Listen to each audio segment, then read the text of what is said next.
দর্শক, আপনারা জানেন যে আমরা দেশের গুরুত্বপূর্ণ বিষয়গুলো, সমসাময়িক গুরুত্বপূর্ণ বিষয় নিয়ে কথা বলি এই সংলাপে।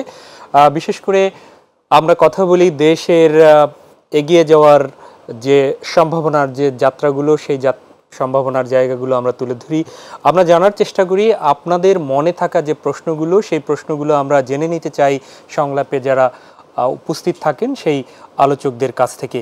আমরা জানতে চাই যে আকাঙ্ক্ষা নিয়ে, যে প্রত্যাশা নিয়ে দীর্ঘদিনের সংগ্রামের পরে ৩৬ জুলাই অসংখ্য মানুষের রক্তের মধ্য দিয়ে, অসংখ্য ছাত্র জনতার রক্ত এবং ত্যাগের মাধ্যমে যে বিজয় নতুন করে আবার এসেছে, ফ্যাসিবাদ বিদায় নিয়েছে, সেই নতুন বাংলাদেশ আসলে কিভাবে যাবে, কিভাবে আগাবে, সেই বিষয়গুলো নিয়ে আমরা কথা বলতে চাই।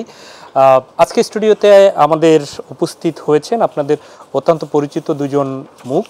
আমি পরিচয় করে দিচ্ছি। আমার ডান পাশে রয়েছেন আপনাদের সবার প্রিয় এবং সবার পরিচিত জনাব শামসুজ্জামান দুদু, যিনি ভাইস চেয়ারম্যান বিএনপির। আপনাকে স্বাগত জানাচ্ছি দুদু ভাই।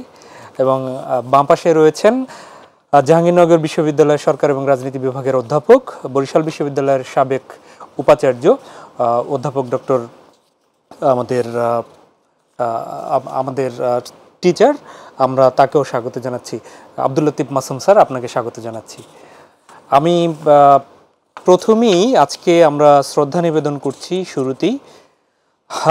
আপনারা জানেন প্রিয় দর্শক যে ইতিমধ্যেই দেশের কাজে, দেশ সেবায় নিয়োজিত হয়ে আমাদের একজন সেনা সদস্য, আমাদের গর্বের তানজিম সরোয়ার নিহত হয়েছেন। আমরা তার রুহের মাগফিরাত কামনা করছি। একই সাথে সাংবাদিক অঘোর মণ্ডল আজকে মারা গেছেন, তার বিদেহী আত্মার শান্তি কামনা করছি। এবং আমাদের অত্যন্ত প্রিয় এবং দীর্ঘদিন এই আন্দোলন সংগ্রাম, গণতন্ত্র পুনরুদ্ধার আন্দোলনে ছিলেন, বিএফইউজের যিনি সভাপতি ছিলেন গাজী রুহুল আমিন গাজী, তিনি আজ গতকালকে রাতে ইন্তেকাল করেছেন।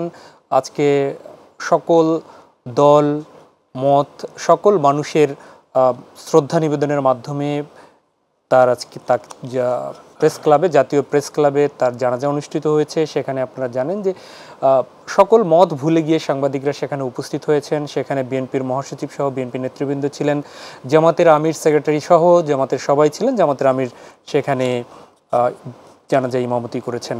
আমরা মাত্র 2 সপ্তাহ আগে স্টুডিওতে রুহুল আমিন গাজী এসেছিলেন, দীর্ঘ কারাভোগের পরে, যিনি কিছুদিন আগেই মুক্ত হয়েছিলেন। তিনি সেখানে এই নতুন বিজয়ের পরে এসে কথা বলেছিলেন। আমরা তার কিছু অংশ এখন একটু তুলে ধরব।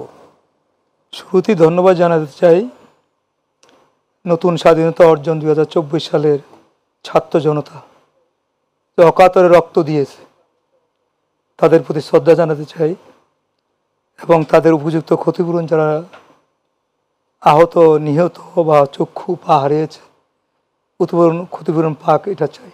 অল্প কয়দিনে বর্তমান সরকারের সফলতা দেখিয়েছে, আমরা তাতে খুশি। আমরা চাই এদেশের জনগণ শান্তিভাবে বসবাস করুক। আমরা চাই একটি নির্ভেজাল গণতন্ত্রের দেশ প্রতিষ্ঠা হোক। আমরা চাই একটি অবৈধ অস্ত্রমুক্ত দেশ প্রতিষ্ঠা হোক। আমরা চাই চাঁদাবাজি, দখলদারদের উপযুক্ত শাস্তির বিধান করুক। এটি আমাদের প্রত্যাশা। ভয়ের সংস্কৃতি যেতে চাই না, কিন্তু আমি এইটাও প্রত্যাশা করবো সবার কাছ থেকে যে অতীতে এই মিডিয়া জগতে যারা যারা অন্যায়টা করেছে, প্রকাশ্যে করেছে, প্রধানমন্ত্রী সাংবাদিক সম্মেলনটি দলীয় সাংবাদিক সম্মেলনে পরিণত করেছে, তাদের ব্যাপারে আপনারা কিছু বলবেন না? এটা তো হতে পারে না। অনেক ধন্যবাদ। আপনি ভালোটা বলেন, খারাপটা বলেন। আমরা এতক্ষণ দেখলাম মরহুম সাংবাদিক রুহুল আমিন গাজীর, যিনি এই স্টুডিওতে মাত্র 2 সপ্তাহ আগে এসেছিলেন এবং নতুন বাংলাদেশের যারা এই বাংলাদেশকে গণতন্ত্রের পথে ফিরিয়ে আনার জন্য যারা আত্মত্যাগ করেছেন, প্রথমেই তিনি তাদের প্রতি শ্রদ্ধা জানিয়েছেন। যারা নিহত হয়েছেন তাদের পরিবারের ক্ষতিপূরণ, আহত হয়েছেন তাদের চিকিৎসার জন্য দাবি জানিয়েছিলেন। তিনি বলেছেন যে কেমন বাংলাদেশ চান, তার প্রত্যাশার কথা জানিয়েছেন। এবং সবশেষে যারা সাংবাদিকতার নামে যারা দেশকে সঠিক পথে পরিচালিত না করে যারা দালালি করেছেন, তাদের ব্যাপারেও তার বক্তব্য ছিল। এবং সাংবাদিকতার সঠিক পথ কিভাবে আগাতে পারে সেই প্রত্যাশা ছিল। আমি প্রথমেই আসতে চাই শামসুজ্জামান দুদু ভাই আপনার কাছে। আপনি তার বক্তব্য শুনলেন এবং দীর্ঘদিন তার সাথে একসাথে ছিলেন, তার এই ব্যাপারে আপনার কাছেই আসি। জি, আপনাকে ধন্যবাদ। আমার অত্যন্ত কাছের মানুষ উপাচার্য, সাবেক উপাচার্য মাসুম ভাই, আর যারা দর্শক হিসাবে দেখছেন তাদেরকে অভিনন্দন। মানে গাজী ভাই নাই, কালকে যখন আমি সংবাদটা শুনলাম গতকাল রাত্রে, তখন থেকে আজ মানে জানাজা হয়ে গেছে, দাফনও হয়ে যাবে, আমার ঠিক বিশ্বাস হচ্ছে না যে তিনি আসলে নাই। কিন্তু এটাই বাস্তবতা।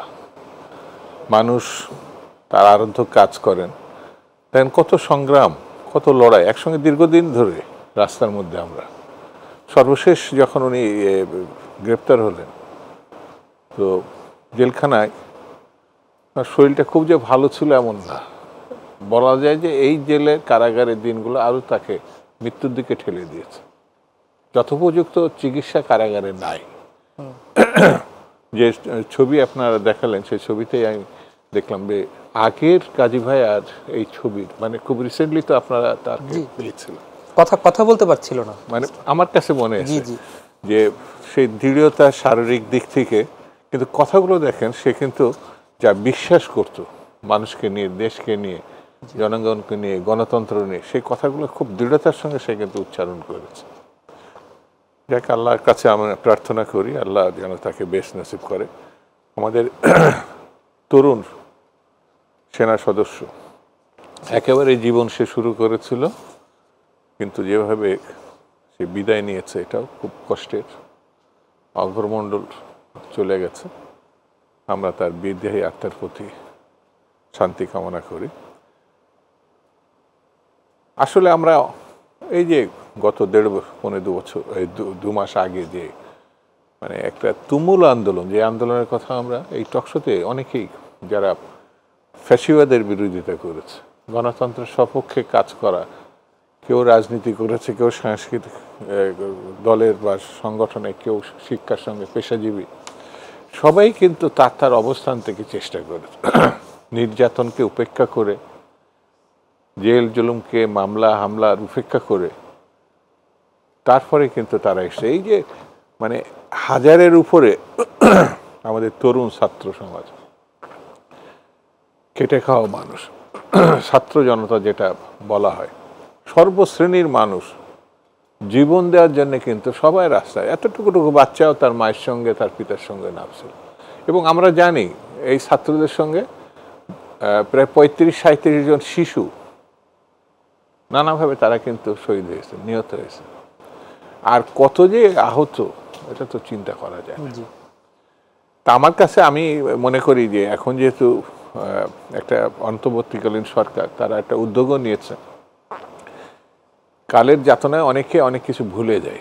71-এ যারা শহীদ হয়েছিল দেখা গেল তাদের থেকেও বেশি সরকার ব্যবহার করেছে যে মুক্তিযুদ্ধ নাম নিয়ে যারা 2 নম্বরই করছে, তাদেরকে নানানভাবে মানে উপহারই বলবো। একটা মুক্তিযুদ্ধ ছিল কিনা সন্দেহ, যারা সত্যিকারের মুক্তিযুদ্ধ ছিল তাদেরকে বাদ দেওয়া হয়েছে এই সুবিধা থেকে। আওয়ামী লোক হিসাবে তাদের মুক্তিযুদ্ধ বানিয়ে সে সচিব পর্যন্ত, আমরা দেখছি না যে সচিব হয়ে আরো 2 বছর চাকরি বেশি করছে, পরে এসে তারা মানে তাদের নাম বললে তো এখন তারা লজ্জা পাবে, তাদের পরিবারের লজ্জা, এই মাত্রার লোকগুলো 2 নম্বরই করছে। এখন যারা শহীদ হয়েছে তাদের পরিবার অনেকে আছে যে পিতামাতা পরিবার স্বপ্ন দেখছিল এই ছেলেটি বড় হবে, এই ছেলেটি কাজে যাবে, এই ছেলেটির মধ্য দিয়ে পরিবার উঠে দাঁড়াবে, সেই ছেলেটি এখন নাই পৃথিবীতে। যাতে সরকার এই দিকে নজর রাখে, যদিও ইতিমধ্যে কিছু পদক্ষেপ সরকার নিয়েছে।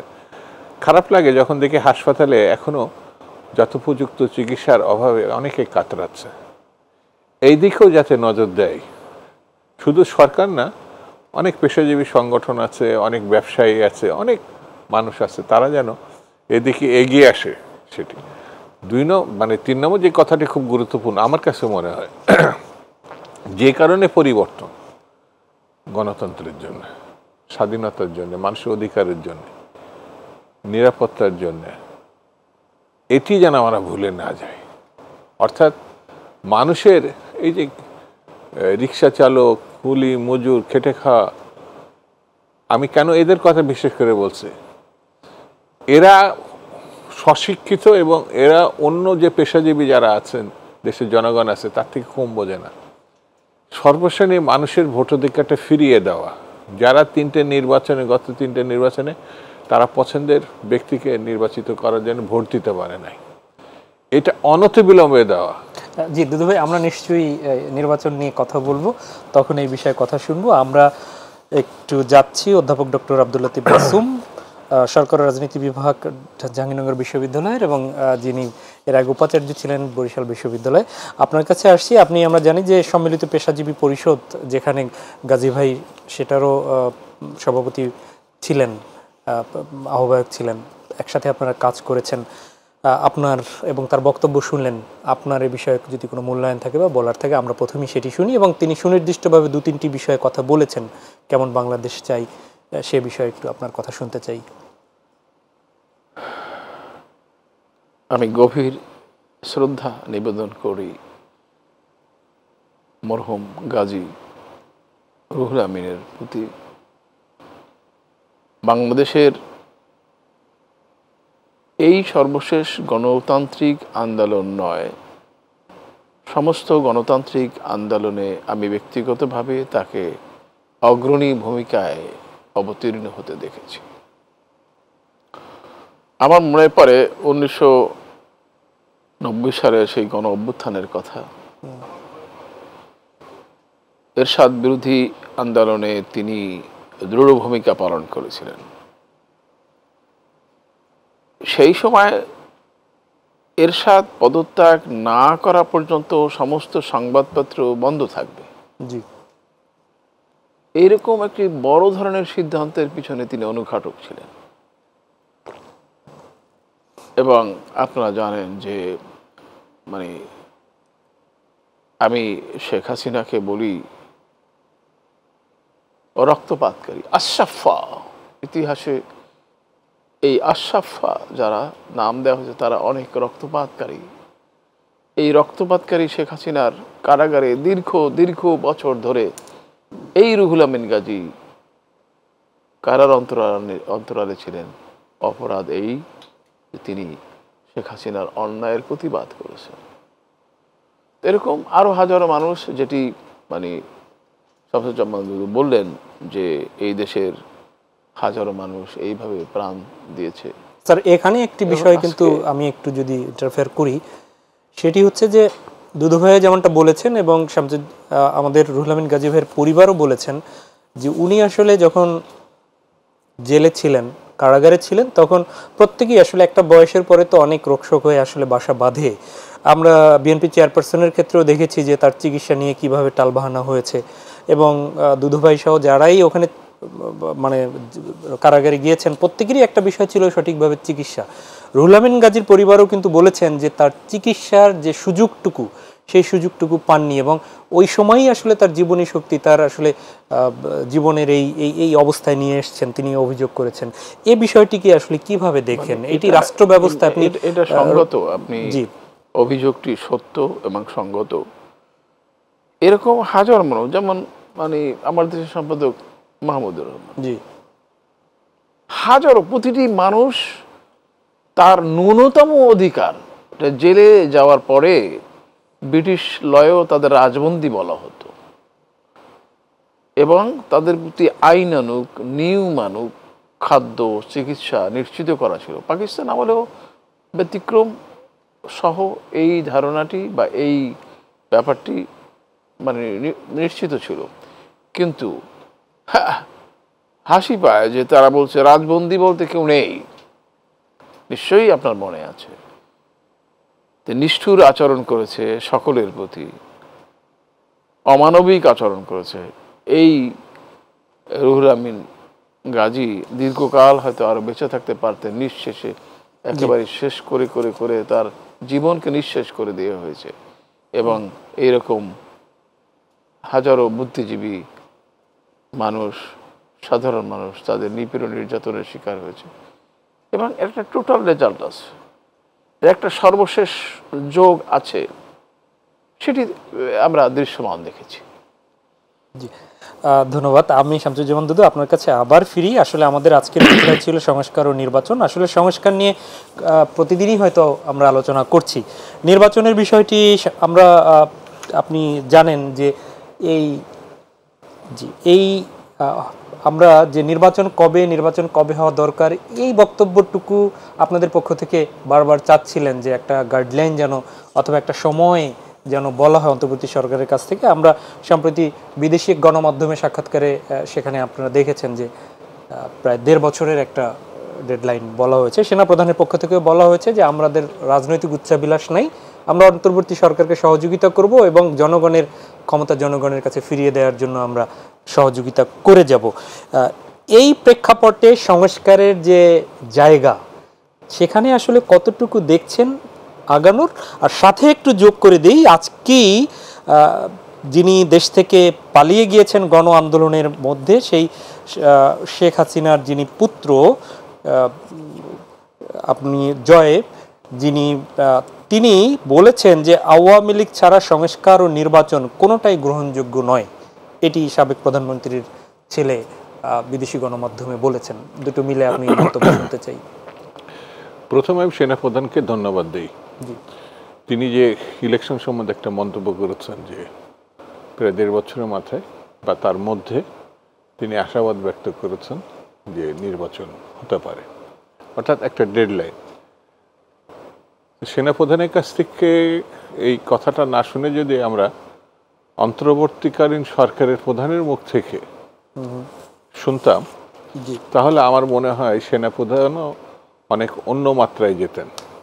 কারণ যিনি এই সরকারের শুধু সমর্থনকারী না, গঠনেও একটা ভূমিকা রেখেছিলেন, কিন্তু তাকে এই কথাটা বলতে হলো। কিন্তু বর্তমান সরকার প্রধান কথাটা বললেন। অবশ্য তিনি ব্যবসা বা সামাজিক ব্যবসা বা প্রফিট, মানে এই ব্যাপারে জগৎ বিখ্যাত। রাজনীতির ভিতরে হয়তো তিনি একটু কম আছেন, কিন্তু বিষয়টি হচ্ছে সবথেকে গুরুত্বপূর্ণ, নির্বাচন কবে হবে, নির্বাচনের সঙ্গে গণতন্ত্র, নির্বাচনের সঙ্গে হাসিনার যে পার্থক্য, অর্থাৎ উনি নির্বাচনটা ধ্বংস করছেন, সেই নির্বাচনটা ফিরিয়ে আনার জন্য এখন এই আন্দোলন। অর্থাৎ নির্বাচিত সরকার, মানুষের ভোটাধিকার, এটা অনেক বড় ব্যাপার। তো সেটা আমরা শুনতে পাই না, কিন্তু মিস্টার সেনাপ্রধানের কাছ থেকে শোনাতে আশান্বিত হয়েছে। বিষয়টি হচ্ছে যারা এর অংশীজন, নির্বাচনটা তো সরকার বা সরকারের সঙ্গে যারা সম্পৃক্ত, যেসব সেনাবাহিনী, প্রশাসন, পুলিশ, এরা এটাকে সুন্দর করবে, কিন্তু অংশগ্রহণ করবে যে রাজনৈতিক দলগুলো, জি, তাদের সঙ্গে আরো দ্রুত, আরো বারবার যেতে আলোচনার মধ্যে যাওয়া যেত, আমার কাছে মনে হয় আরো বেশি ভালো ব্যবস্থা তারা জানতে পারতেন বা সম্পর্কগুলো আরো সুন্দর এবং উন্নত হতো। এখনো সেই সুযোগ নেই এটা আমি বলবো না। রাজনৈতিক দলগুলোর সঙ্গে, পেশাজীবীদের সঙ্গে, সর্বস্তরের মানুষের সঙ্গে সম্পৃক্ত যারা, তাদের সঙ্গে বর্তমান সরকার যদি সম্পর্কগুলো রাখে, যেমন যে মানুষটি যত বড় মাত্রার মানুষ হোক, সে রাজনীতিবিদ, শিক্ষক, আইনজীবী, যাই হোক, তো সে পণ্ডিত মানুষ নিঃসন্দেহে, কিন্তু সে যদি নিজে বাজার করতে না যায়, তাহলে বাজারের অবস্থা সে বুঝতে পারবে না। রাজনীতি বিষয়টা যদি রাজনীতিবিদদের সঙ্গে, রাজনৈতিক ঘটনাগুলোর সঙ্গে যারা, শুধু রাজনীতিবিদ না, এখানে যারা পেশাজীবী আছেন, সব শ্রেণী পেশার মানুষের সঙ্গে তারা যদি মত বিনিময় করতে পারেন, তাহলে আরো বেশি তারা জানতে পারে। তবে আমি একটু এই বিষয়ে স্যারের কাছ থেকে শুনে আসি। জি, ডক্টর আব্দুল লতিফ মাসুম, আপনি শুনলেন, খুব ছোট্ট করে একটু এই বিষয়টা বলবেন। মানে আপনি আজকে যে বিষয়টি নির্ধারণ করেছেন, জি, নির্বাচন ও সংস্কার, জি, তো আমরা যারা রাষ্ট্রবিজ্ঞানের ছাত্র, শামসুজ্জামান দুদু রাষ্ট্রবিজ্ঞানের ছাত্র, ভাগ্যক্রমে আমিও রাষ্ট্রবিজ্ঞানের, তা আমরা জানি যে রাষ্ট্র পরিচালনার ক্ষেত্রে রাষ্ট্রের মালিক মোক্তার কে হবে, জাতির কর্ণধার কারা হবে, সেজন্য দীর্ঘ রাজনৈতিক প্রক্রিয়ার মধ্য দিয়ে একটি পন্থা, একটি ব্যবস্থা নির্ধারিত হয়েছে, সেটি নির্বাচন। নির্বাচন হলো জনগণের সম্মতি, আমরা বলি কনসেন্ট অফ দ্য পিপল, অন্যভাবে আমরা সামাজিক চুক্তিও বলি এটাকে, যে আপনি আমাকে শাসন করবেন কিন্তু অনন্তকালের জন্য না, আপনি শাসন করবেন একটি নির্দিষ্ট সময়কালের জন্য, একটি নিয়ম কানুনের মধ্যে, একটি কাঠামোর মধ্যে, দ্যাট ইজ কনস্টিটিউশন। কিন্তু আমরা দেখলাম বাংলাদেশের নির্বাচন ব্যবস্থা সবসময় প্রশ্নবিদ্ধ ছিল। 1973 সালে আওয়ামী লীগ যা করেছে আমাদের চোখের সামনে, নির্বাচনকে তারা প্রহসনে পরিণত করেছে। এরপরে সামরিক আমলে জিয়াউর রহমান, অবাক হওয়ার মতো বিষয় যে জিয়াউর রহমান একজন সামরিক ব্যক্তি ছিলেন। রাষ্ট্রবিজ্ঞানের ছাত্র হিসেবে আমরা কিন্তু সামরিক শাসনকে পছন্দ করি না, সামরিক শাসনকে গণতন্ত্রের বিপরীত মনে করি। কিন্তু আমি এই কথা উদাহরণটা দিই যে নিপাতনের সিদ্ধের মতো ঘটনা, যে জিয়াউর রহমান এই দেশে বহুদলীয় গণতন্ত্রের প্রচলন করেন, একটা গ্রহণযোগ্য নির্বাচন করলেন 1969 সালে। এরপরে যে নির্বাচনটি, অর্থাৎ যেটা আমাদের কনসার্ন বা আজকের যে কষ্টের বিষয়, যে নির্বাচন ব্যবস্থাটিকে একটা সিস্টেম হিসাবে ধ্বংস করে দেওয়া হলো, ইনস্টিটিউট হিসাবে 2014 সালে, 2018 সালে, 2024 সালে যে নির্বাচন ব্যবস্থাটি জনগণের সম্মতির ভিত্তিতে মানুষের ইচ্ছা অনিচ্ছার প্রকাশ, আকাঙ্ক্ষার প্রতীক হিসাবে গ্রহণ করে সারা পৃথিবীতে, সেটি উনি নষ্ট করে দিলেন। কিন্তু মজার ব্যাপার হচ্ছে নামটা কিন্তু নির্বাচন রাখলেন, নামটা কিন্তু গণতন্ত্র রাখলেন, কিন্তু কারসাজির মাধ্যমে, ছলচাতুরির মাধ্যমে, নিপীড়নের মাধ্যমে, নির্যাতনের মাধ্যমে তিনি এই ব্যবস্থাটি, যেটাকে আমরা বলি সর্বাত্মকবাদ, শুধু ফেসিবাদ বা এরকম স্বৈরাচার বলি আমার মন তুষ্ট হয় না, এটা সর্বাত্মকবাদ, অর্থাৎ কোনো কিছুই, কোনো কেউই, কোনো রকমই এই ব্যবস্থার বিরুদ্ধে কথা বলা যাবে না। আমি আপনার বক্তব্যের মাঝখানে একটু বিরতি নিতে হচ্ছে, নিশ্চয়ই ফিরবো।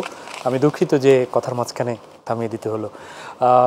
প্রিয় দর্শক, যাচ্ছি একটা ছোট্ট বিরতিতে, ফিরে এসে সঙ্গে চাই আপনাদের।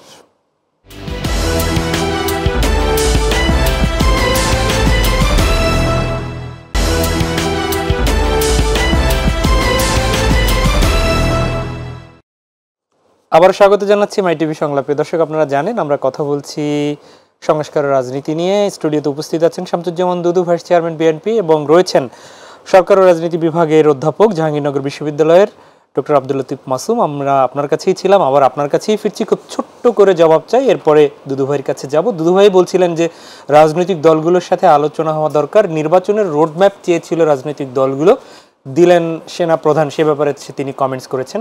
এই ব্যাপারে আপনার সুনির্দিষ্ট বক্তব্য জানতে চাই। আসলে এই যে পরিবর্তনটা হলো, সামগ্রিক পরিবর্তনের মূল লক্ষ্য ছিল নির্বাচন।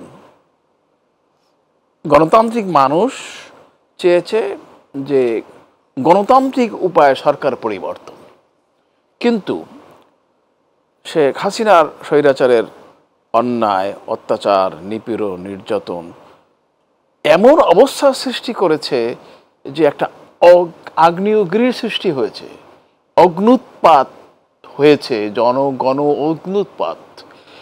এই অগ্নুৎপাতকে মোকাবেলা করে যে সরকার প্রতিষ্ঠিত হয়েছে, কেউ বলছেন যে বিপ্লবী সরকার, কেউ বলছেন যে ঠিক আছে ওই রাষ্ট্রবিজ্ঞানের ভাষায় অন্তর্বর্তীকালীন সরকার। তো দুটোর একটা মিশ্রণ হতেই পারে, ক্যারেক্টারিস্টিক্স এরকম হতে পারে।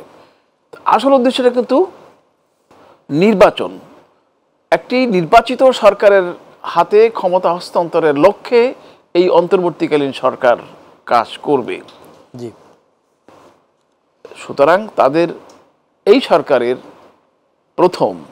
প্রধান দায়িত্ব ছিল নির্বাচনের জন্য প্রথমে একটি রোডম্যাপ ঘোষণা করা। অর্থাৎ ধরেন অন্তর্বর্তীকালীন সরকার তো অন্তর্বর্তীকালীন সরকারই, এটা 2 বছর, 4 বছর, 5 বছর এরকম তো না।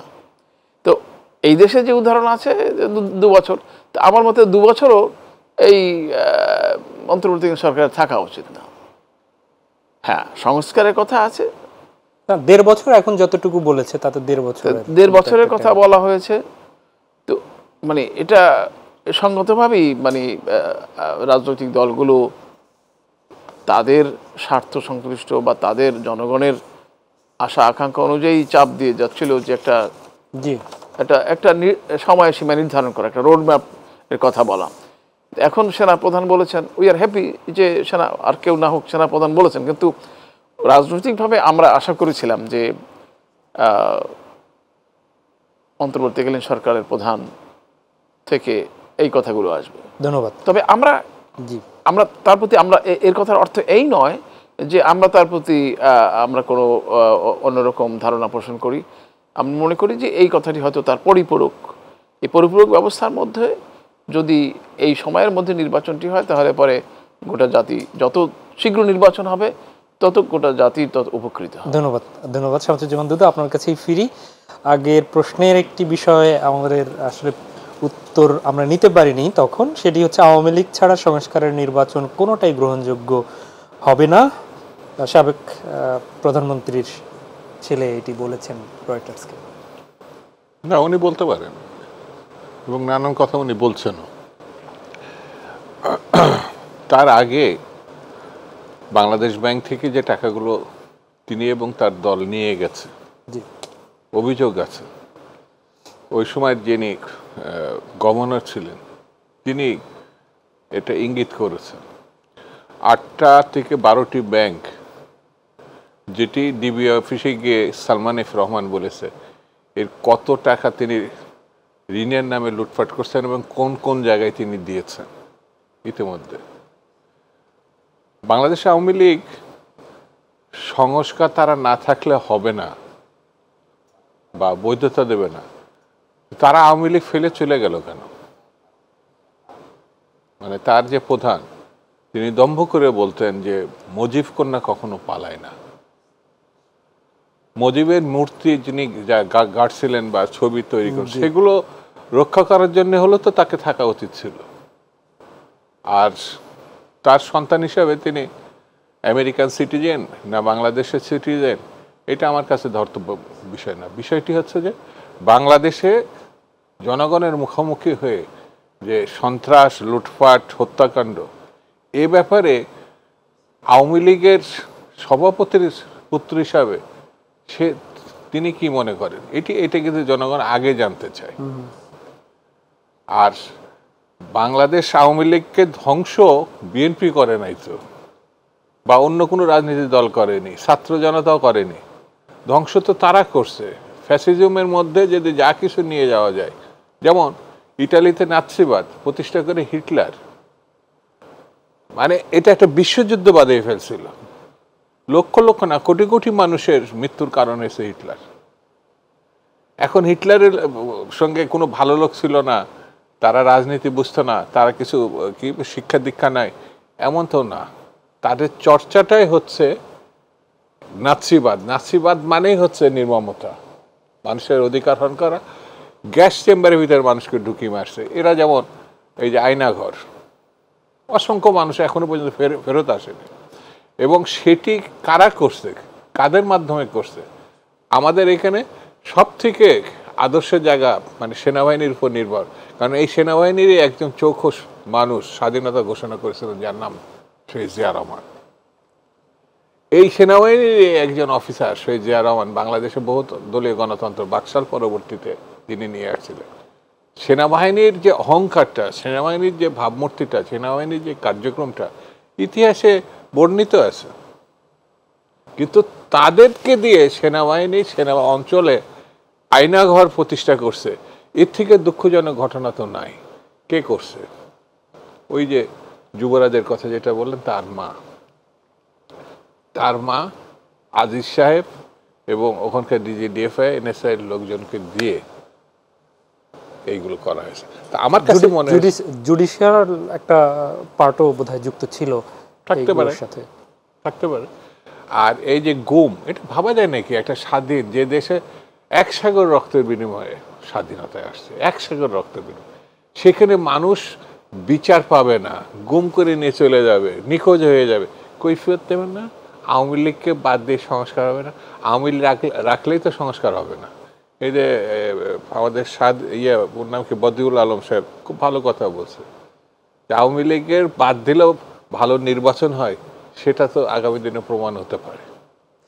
তবে আমি এখানে ছোট্ট করে একটু জানতে চাই, তা হচ্ছে যে বাংলাদেশে আওয়ামী লীগ নেতা বা যারা অপরাধ করেছে তারা পালিয়ে গেছেন, পালিয়ে আছেন, কিন্তু একদম হয়তোবা তিনি কোনোভাবে এর সাথে এই সুবিধাবাদের সাথে জড়িত না হয়েও কোনো সাপোর্টার থাকতে পারেন, তাদের তো একটা জনসমর্থন আছে হয়তো, এখন কতটুকু আছে আমি ঠিক জানি না।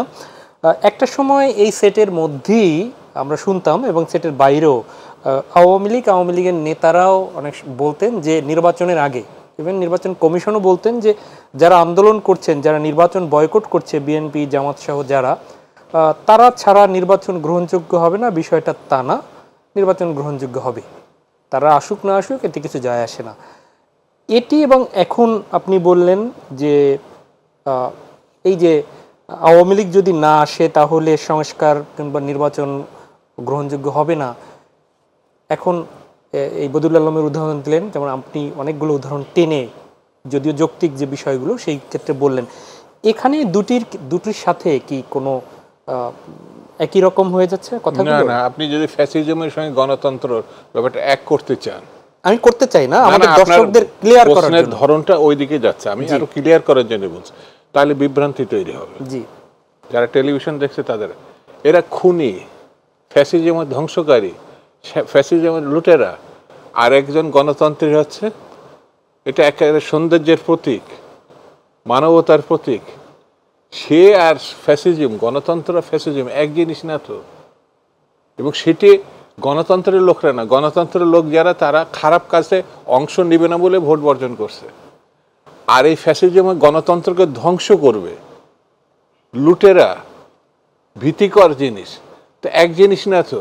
বরঞ্চ আপনার এই হাতে আপনার ক্যান্সার হয়েছে আর এই হাতটা ভালো আছে, তাহলে এটা আপনার কাটতে হবে যদি বাঁচতে চান।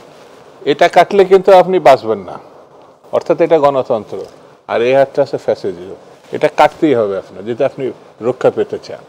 সেহেতু রাজনৈতিকভাবে আপনার সিদ্ধান্ত নিতে হবে আপনি কোন পক্ষে যাবেন, গণতন্ত্রের পক্ষে না ফ্যাসিজম।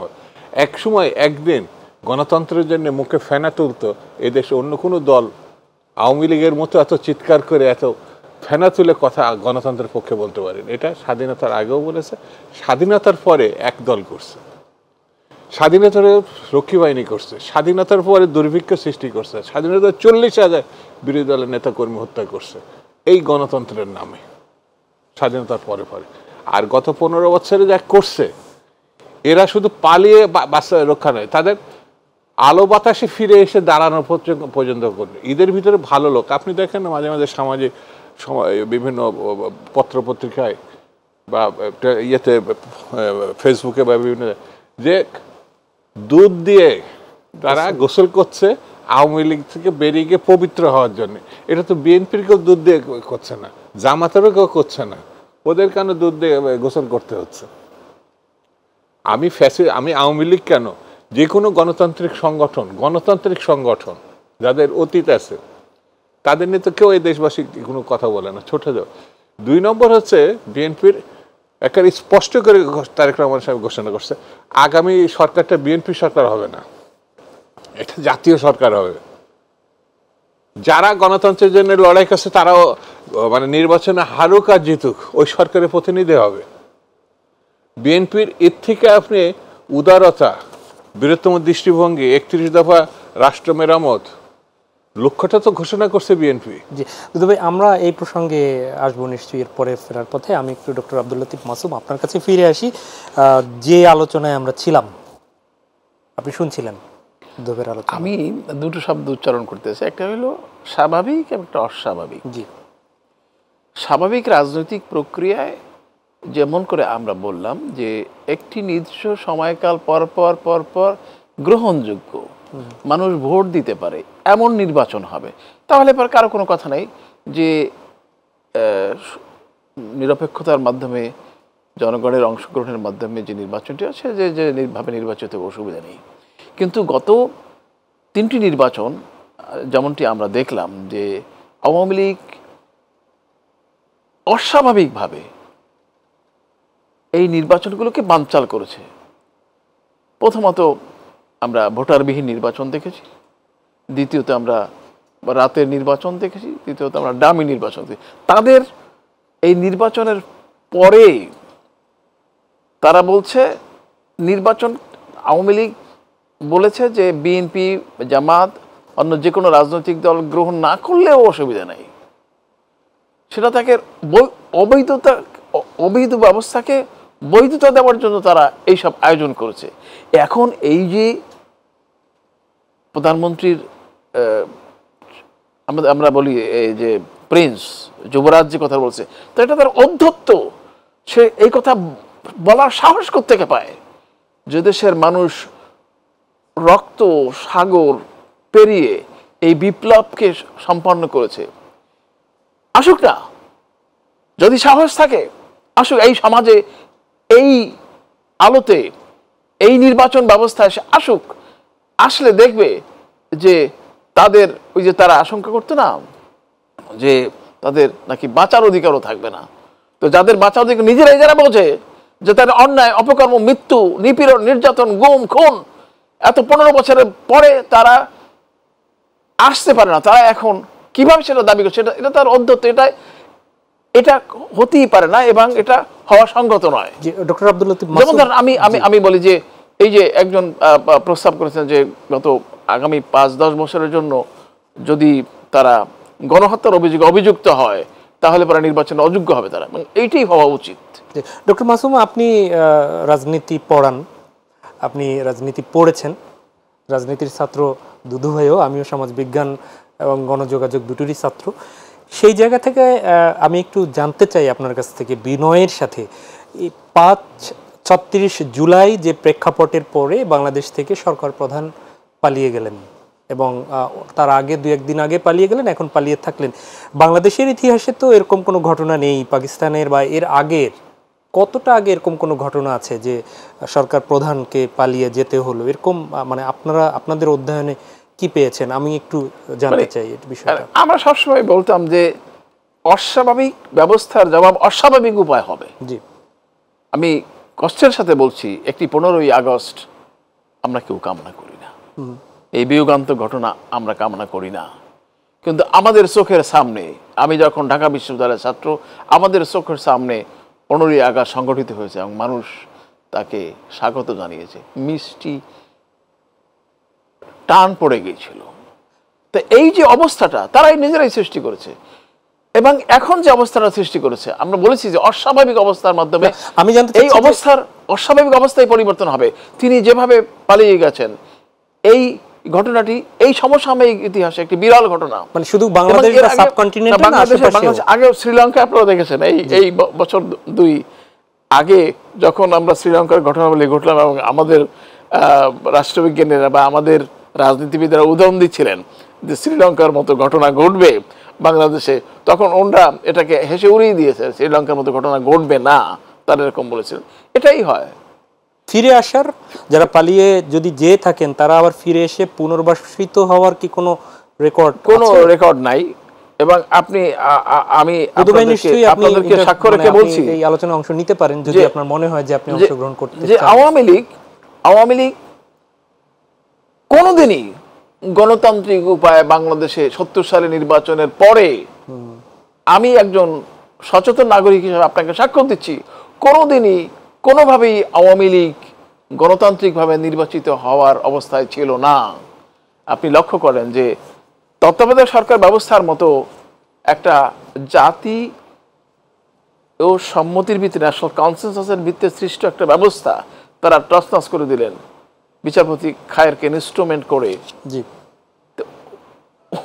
এই ব্যবস্থাটি তারাই আমদানি করেছিলেন, কিন্তু তারা যখন দেখলেন যে তত্ত্বাবধায়ক সরকার ব্যবস্থার মাধ্যমে তাদের ক্ষমতাসীন হওয়ার সম্ভাবনা কোনো ক্রমই নেই, তখন তারা এই ব্যবস্থা, গণতন্ত্রের, আপনি গণতান্ত্রিক আজকে যে বিষয়টি নির্ধারণ করেছেন, গণতন্ত্র এবং সংস্কার, এই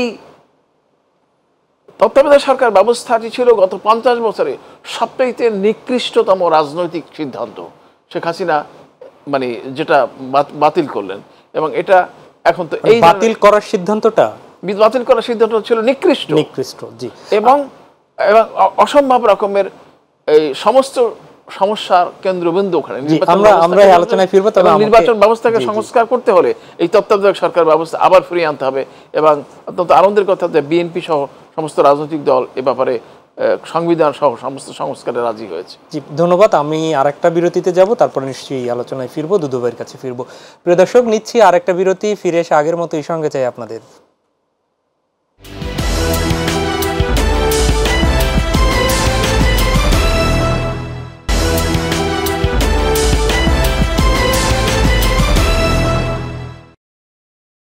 আরো একবার স্বাগত জানাচ্ছি মাই টিভি সংলাপে। দর্শক, আমরা শুনছিলাম বিরতির আগে ডক্টর আব্দুল লতিফ মাসুমের কথা।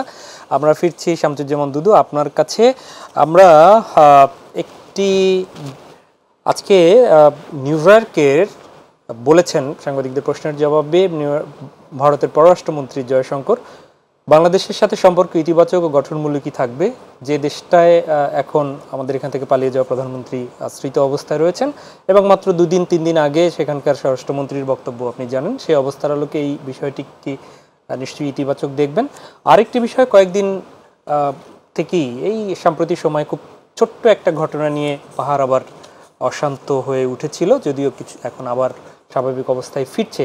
তবে সেই পাহাড়ি বিষয়টি কি কোনো পতিত সরকারের কোনো কেউ ওখানের কোনো হাত আছে কিনা, বা কেউ এটাকে অস্থির করতে চায় কিনা, সে ব্যাপারে আপনাদের মনোভাব শুনবো। তবে তার আগে আমরা এই বিষয়ে কথা বলেছিলাম বিপ্লবী ওয়ার্কার্স পার্টির সাধারণ সম্পাদক সাইফুল হকের সাথে। আমাদের সাথে যুক্ত হচ্ছেন সাইফুল হক, আমরা তার একটু কথা কমে শুনে আসি। হঠাৎ করে আমার পার্বত্য 3 জেলার বলতে পারেন যে অস্থিরতা, রাজ্যের সংঘাত সংঘর্ষ, এবং আমরা দেখছি যে বিভিন্ন গ্রুপের যে সশস্ত্র তৎপরতা, এটা আসলে অন্তর্বর্তী সরকারকে তাদেরকে একটু অস্থিতিশীল করবার জন্য, বা এজ হোল বাংলাদেশ এবং তার রাজনীতিকে একটা অস্থিতিশীল করবার কোনো ভেতরের বাইরের কোনো তৎপরতা কিনা, এটা নিয়েও কিন্তু আমাদের উদ্বেগ এবং উৎকণ্ঠা আছে।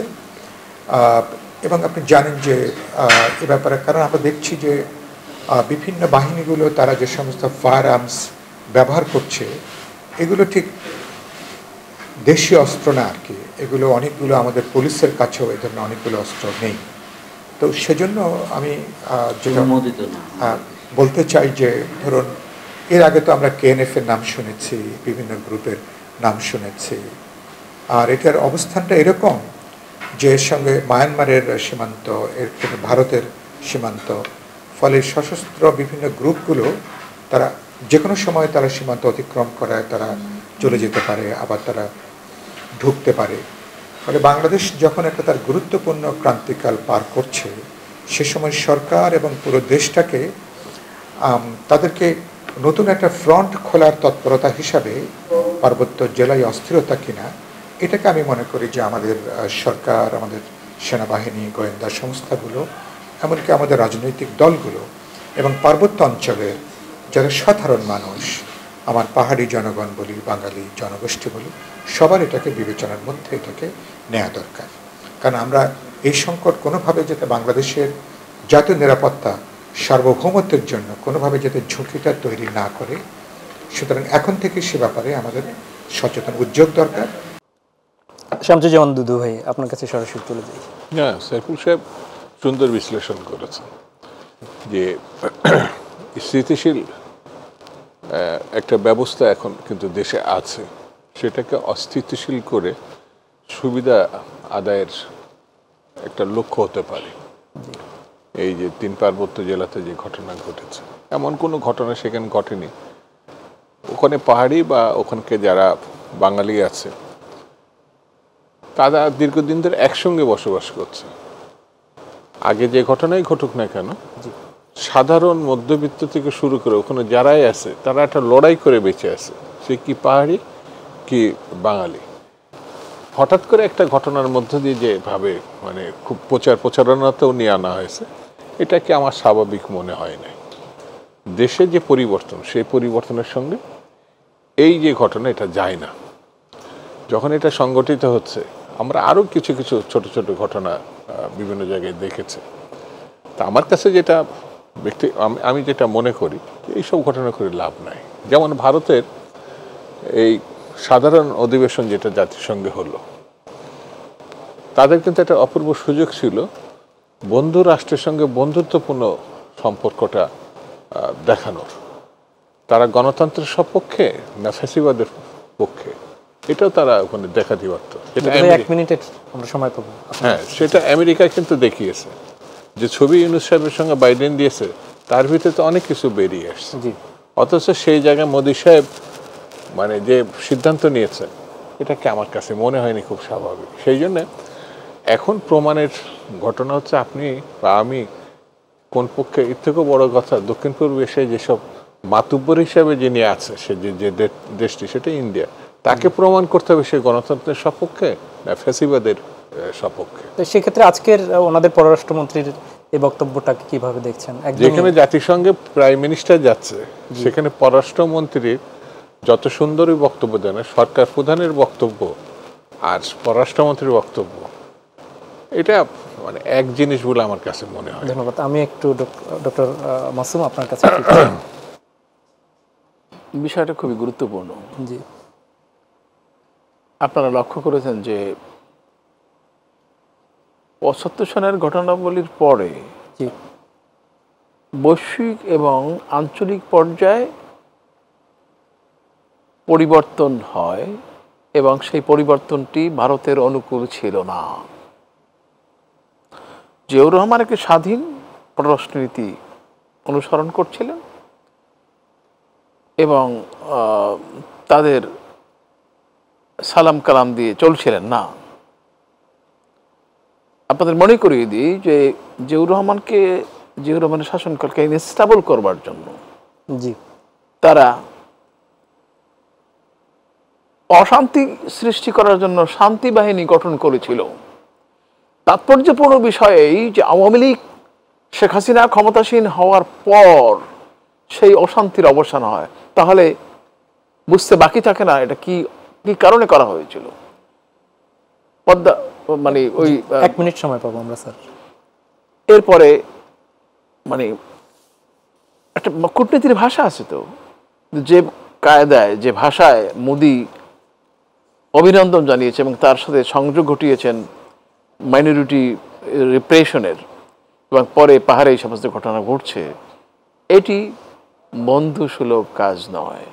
আমার মনে হয়েছে ডালমিকুস কালাহায় এবং একটা অব্যাহতভাবে একটি অশান্তি সৃষ্টি করে বাংলাদেশ সরকারের উপর অবৈধ চাপ প্রয়োগ করার মধ্যে তারা তাদের লক্ষ্য অর্জন করতে চায়, এটি অন্যায়। জি, ধন্যবাদ। আমি একদমই 1 মিনিট সময় দেব দুদু ভাই। সংস্কারের এই এতটা সময় পার হয়ে প্রায় 2 মাসের পথে আগাচ্ছে বাংলাদেশ। ফিরে এসে ইউএন থেকে ফিরে এসে আপনার কাছে কি প্রত্যাশা মনে হবে যে শর্ট টাইমে কোন কোন বিষয়গুলো 1 মিনিটের মধ্যে বলবেন যে নেওয়া দরকার সরকারের পদক্ষেপ? প্রথম কথা, একটা ভালো নির্বাচনের জন্য জি, সরকারের সদিচ্ছা সম্বন্ধে আমার কোনো বক্তব্য নাই। তারা একটা ভালো নির্বাচনের দিকে যেতে চায়।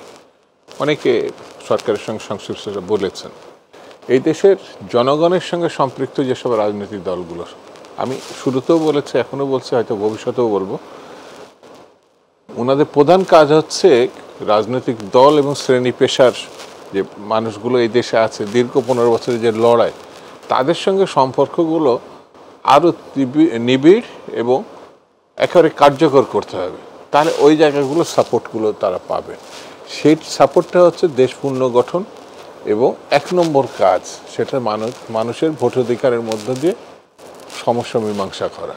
অর্থাৎ একটা রাজনৈতিক গণতান্ত্রিক মানে উপযুক্ত দলের হাতে নির্বাচনের মধ্য দিয়ে, আমি বলছি না বিএনপি, নির্বাচনের মধ্যে দিয়ে যে আসুক তার কাছে ক্ষমতা হস্তান্তর করে। ধন্যবাদ। ডক্টর আব্দুল লতিফ মাসুম, এই বিষয়গুলো শুনছি, আপনি কি বলবেন আসলে রাজনীতিবিদ হিসাবে তো দুদু ভাই এখানে আছেন, তাদের আসলে কি করা দরকার? তারা জাতীয় সরকারের কথা বলছে, এই যে সামনের সময়টা, একটা তো আমরা মোটামুটি রূপরেখা পেলাম যে 1 বছর 1.5 বছরের মধ্যে নির্বাচন, রাজনৈতিক দলগুলো তারা তাদের সংস্কার এর বিষয়ে কি আপনি কোনো কিছু বলবেন যে এই এই এই কাজগুলো তাদের করা দরকার? মানে প্রথম কথা হলো যে জাতীয় ঐক্যমত্য, যেটাকে আমরা ইংরেজিতে ন্যাশনাল কনসেনসাস বলি, জি নির্বাচন বলেন, সংস্কার বলেন, যে কোনো পরিবর্তন বলেন, সেজন্য রাজনৈতিক দলগুলোর অবশ্যই একটি সুনির্দিষ্ট সীমারেখায়, সুনির্দিষ্ট বিষয়ে জাতীয় ঐক্যমত্য প্রতিষ্ঠিত হতে হবে। এটা হলো প্রধান শর্ত। এখানে আমি একটু জানতে চাই, তা হচ্ছে যে আজকে রুহুল আমিন গাজীর জানাজায় আমরা দেখলাম একদম পাশাপাশি দাঁড়িয়ে দেশের অন্যতম প্রধান দুটি দল বিএনপি জামাত একসাথে, কিন্তু কয়েকদিন আগে মাত্র এই 5 তারিখের পরে আবার কিছুটা দূরত্ব তাদের তৈরি হয়েছে বলে অনেক মনে করেন। তো আপনার কি মনে হয় যে সামনের দিন যত আগাবে এই দুটি দলের মধ্যে কি একটু দূরত্ব তৈরি হওয়ার সম্ভাবনা থাকবে? একদমই মানে আমার মনে হয়েছে যে যারা জাতীয় ঐক্যমত্য, জাতীয় স্বার্থ বা দেশপ্রেমকে গুরুত্ব দেয় না, কেবলমাত্র তারাই বিএনপি জামাতের দূরত্ব খোঁজে এবং নানাভাবে নানা কৌশলে আরও যাতে একটু দূরত্ব সৃষ্টি হয়, কূটকৌশলে এটা সৃষ্টি করতে চায়। কিন্তু আলহামদুলিল্লাহ আমার মনে হয় না যে যদি তারা সত্যি জাতীয় স্বার্থকে অগ্রাধিকার, নির্বাচনকে ব্যবস্থা দেয়, তাহলে পারে ভাইয়ের মতো অবস্থান করে আগামী নির্বাচনকে গ্রহণ করবেন। এবং সবচেয়ে বড় কথা, ইতিমধ্যে শামসুল দুদু বলেই ফেলেছেন যে জাতীয় সরকারের যে প্রস্তাবনা অনেক আগে বিএনপি দিয়ে রেখেছে, আমার কাছে অবাক লাগছে। আমি কিন্তু খুব চিন্তিত, রাষ্ট্রবিজ্ঞানের আমাদের চিন্তায় কি আসে যায়, কিন্তু রাষ্ট্রবিজ্ঞানের ছাত্র হিসেবে আমার মধ্যে একটা উদ্বিগ্নতা, অস্থিরতা তৈরি হয়েছিল যে এই নির্বাচন এখন তো আওয়ামী লীগ নেই, খোলা মাঠে গোল দেওয়ার মতো অবস্থা, এখানে পারস্পরিক শত্রুতা, পারস্পরিক জেদ, পারস্পরিক প্রতিদ্বন্দ্বিতা বেড়ে যাবে। তখন আমি শুনে আশ্বস্ত হয়েছি যে তারেক রহমান এটা স্পষ্ট করেছেন যে হ্যাঁ, আগামী সরকার ও জাতীয় সরকার হবে, সেখানে বিএনপি থাকবে, সেখানে জামাত থাকবে, সেখানে জাতীয় পার্টি থাকবে। যদিও বিতর্ক অনেক কিছুই আছে, কিন্তু আমাদের জাতীয় স্বার্থে এখন সংস্কার কার্যক্রমকে পূর্ণোদ্যমে, পূর্ণমাত্রায় জাতিকে পুনর্গঠিত করবার জন্য এই ব্যবস্থাটি গ্রহণ করতে হবে। অনেক ধন্যবাদ ডক্টর আব্দুল লতিফ মাসুদ, এবং অসংখ্য ধন্যবাদ শামসুজ্জামান দুদু, আপনাদের দুজনকে। প্রিয় দর্শক, এই ছিল আমাদের আজকের আয়োজন। দেখা হবে পরবর্তীতে। আমরাও প্রত্যাশা করি আসুন জাতীয় ঐক্যমত্যের ভিত্তিতে দেশ এগিয়ে নেই, যে রক্তের বিনিময়ে দেশ আবার আমরা গণতন্ত্র পুনরুদ্ধারের পথে আগালাম। আসুন যার যার জায়গা থেকে ইতিবাচকভাবে একটু হলেও কাজ করি। আল্লাহ হাফেজ।